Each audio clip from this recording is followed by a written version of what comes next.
নমস্কাৰ, আজি হৈছে 14 জুন।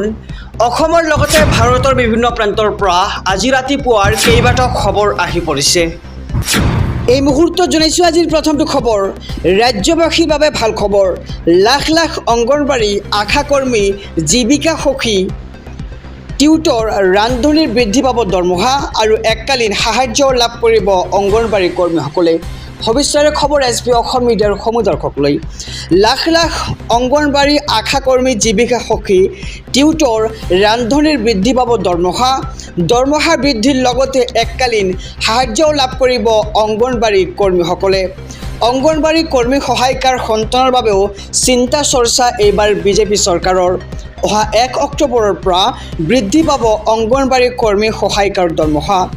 ৰাজ্যৰ লাখ লাখ আশা কৰ্মী আৰু ছুপাৰভাইজাৰসকলৰ বাবে আহি পৰিছে ভাল খবৰ।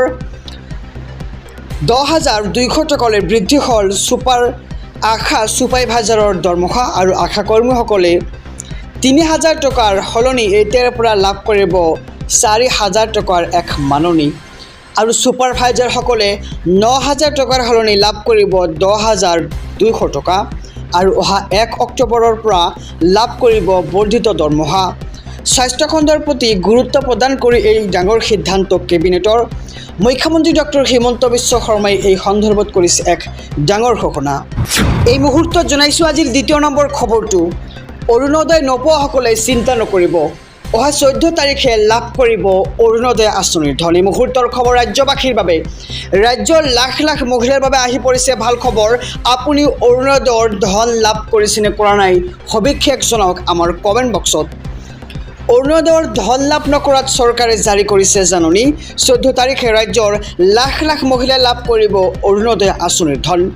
14 জুনৰ পৰা পুৱা 10 বজাতে পৰীক্ষা কৰক আপোনাৰ বেংক একাউণ্ট। আৰু ৰাজ্যৰ লাখ লাখ মহিলাৰ বাবে আহি পৰিছে ভাল খবৰ, কিয়নো এইবাৰ 14 তাৰিখে যিসকলে অৰুণোদয়ৰ ধন পোৱা নাই তেওঁলোকে লাভ কৰিব অৰুণোদয় আঁচনিৰ ধন।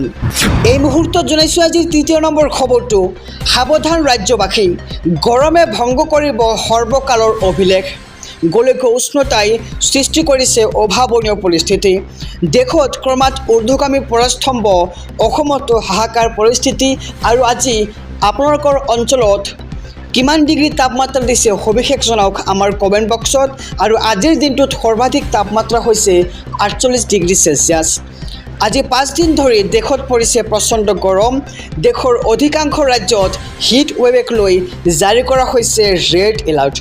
অসমৰ প্ৰতিখন জিলাত জাৰি কৰা হৈছে ৰেড আৰু অৰেঞ্জ এলাৰ্ট।